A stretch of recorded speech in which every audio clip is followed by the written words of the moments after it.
Hindi ko alam kung sino nakipag-break sa inyo, kung siya man, then hayaan mo mag-effort siya. O hindi dahil nakabembang ka, parang gusto mo siyang balikan. Drama-drama para makaisa. Pag mataas ang attraction ng isang babae, whatever you do, talagang hindi nila nakikita yung flaws mo. Mag-e-effort ka na lang din. Doon na sa babae na talagang bibigyan ka ng ano. Ngayon, attendance siya lang sa'yo, saan ka? Kasi alam mo na. Eto ladies, eto yung sasabihin ko sa inyo. Dito kayo nagkakamali. Hey, what's up guys? It's your boy Suplado Moto. Okay, for today's vlog, let's talk about ang nag-DM sa atin. So may tanong, si Ropa. Ang tanong niya is, so ang tanong ni Ropa, kasi ganito guys, may ex siya. So na-aksidente si Ropa, bali daw ang buto at maraming gasgas. So yung ex niya, dinalaw siya. Hindi na daw sila madalas mag-usap. The reason lang na nag-uusap sila is may utang si Ropa sa kanya. So ito na nga, to make the story short, si Ropa, bali ang buto, maraming gasgas. Aba, kalain mo nakabembang pa. Sabi sa inyo pag gusto ka ng babae, kahit ano man yung nakaraan nyo, ano man yung nagawa mo sa kanya, walang pakialam ang babae kahit napakalaki ng utang mo sa kanya. Kaso Ropa, hindi mo nasabi sa akin kung ilang years kayo or kung paano kayo naghiwalay and how much yung utang mo. Pero ito lang masasabi ko, once na ang babae talagang into you, women will break rules. Talagang normal yan sa mga babae na talagang kaya nilang taliguran ng lahat. She can help you to hide the evidence. She can help you to build your dreams. Ganun ang babae pag nakahanap ka ng babae na talagang nararapat or yung masasabi natin na talagang hindi ka kailanman sinuko. So ang matindi nga kay Ropa, bumiyak pa. Ang tindi mo Ropa, bali na buto mo, bumiyak ka pa. Idol. At yung sinasabi ko sa inyo guys, women will break rules for the man that they like. So sa'yo Ropa, obvious naman na she still is sexually attracted sa'yo. But when it comes to relationship, I don't know Pero para sa akin, lagi ko sinasabi din sa mga content natin, I'm not a fan of going back to ex. Kasi it's the same bro. Same experience, same pattern. Lalo na kung matagal na kayo nyan. Maboboard lang kayong dalawa And baka mas lalo pa lumala yung mga pinagawayan nyo. Or mababalik lang yung mga pinagawayan nyo. Pero ang galing mo bro. Di ako mapaniwala, balibuto mo, bumembang ka.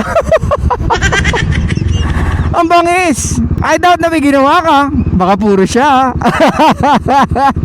Yan ang masasabi ko. Pag super attracted ang isang babae sa'yo, wala silang pake kung ano mang nagawa mo. Dahil ganun kanila kagusto Brad. Kaya ka sa mga nagpupumilit dyan na may boyfriend na dumidiskarte pa, pucha magising ka Brad. At sa mga nagsasabi dyan na baka may pag-asa pa, kahit na ilang beses ka na ni-reject, natatawa ako sa mga nagko-comment at nagdi-DM sa atin. Paano yung mga tumitingin-tingin kasi siya baka kahit binasted niya na ako, interested pa rin siya sa akin. What? Hindi porke tumitingin, she's interested. Wala yun. You are overthinking bro. Pag ang babae natingin sa inyo, hindi ibig sabihin nun trip ka. Unless hindi mo siya kilala, tapos nagkatinginan kayo, or alam mo na nakatingin siya sa'yo, maybe she finds you cute or attractive, then pwede mong i-approach. Pero yung babaeng bumasad sa'yo, natingin sa'yo, hindi ibig sabihin nun gusto ka. This is the problem when we are emotional. When emotions are high, intelligence are low. Tama? So tinatanong ni Ropa, ano daw ba ibig sabihin nun? Na may nangyari sa kanila kahit mag-ex na sila. Well, first of all, you're doing good. Why? Kasi biruin mo may utang ka sa kanya, kaya pinabembong ka pa. So ladies, eto makinig kayo, maraming ganitong babae. So yung mga babae, bebreakin nila yung boyfriend nila kasi nga, babaero. Kasi nga, maraming EA. So nag-break sila, di ba? After some time, ang mangyayari, magkakausap sila, ngayon magiging partner rin siya ng mga EA ng ex niya. Sila na ngayon din yung nagtatago. Nagkaroon ng reverse situation. Ikaw na ngayon yung EA niya, ikaw na ngayon yung side chick niya. Na dati may side chick siya, ngayon ikaw ang side chick niya. At eto pa, dati nag-good morning siya, dati nag-good night siya, dati nag-update siya kung nasan siya. Ngayon attendance siya lang sa'yo, saan ka? Kasi alam mo na, kasi is bang na. Nako ladies, guys, nakikita nyo yung logic ng mga babae. Be-breakin yung boyfriend, tapos magiging side chick lang din pala siya. Ano yun? That's funny, bro.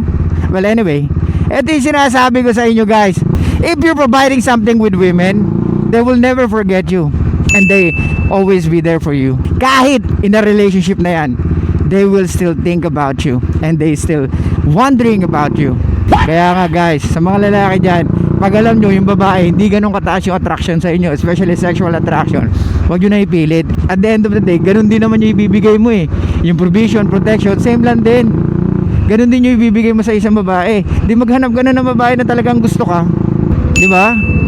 Kesa naman nagpupumilit ka sa isang babae na alam mong napakababa ng attraction sa'yo, eh mag-e-effort ka na lang din. Eh di doon na sa babae na talagang bibigyan ka ng ano, yung talagang willing to do everything for you, di ba?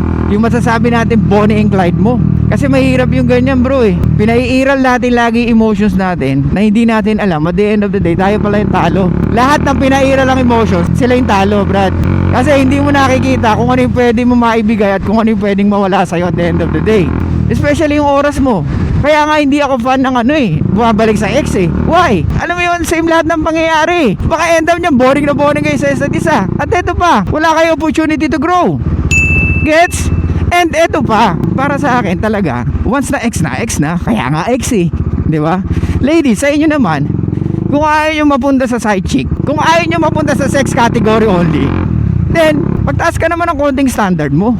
Di ba?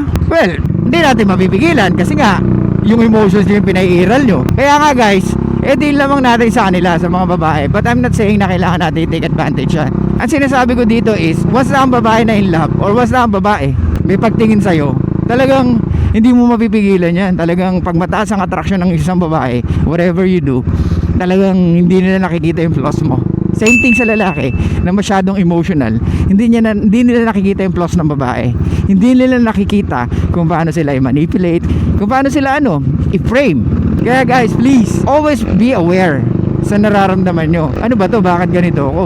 Bakit parang ba't masyado ko yata siya iniisip lately? Yung mga ganun bagay, di ba? Pag nandun ka sa situation na yun, at least kahit pa paano, you can change what you're thinking. You can change kung ano yung ginagawa mo, di ba? Tandaan mo, emotions are energy, either negative or positive. You still need to use it in a good way kung saan ka magbe-benefits. Okay? So sa'yo, Ropa, balik tayo. Ropa, wag mo nang balikan pa yung ex mo. Magaling ka. Pucha, kala ko broken hearted ka, broken bone ka, bangis mo, nag-boner ka pa. LOL!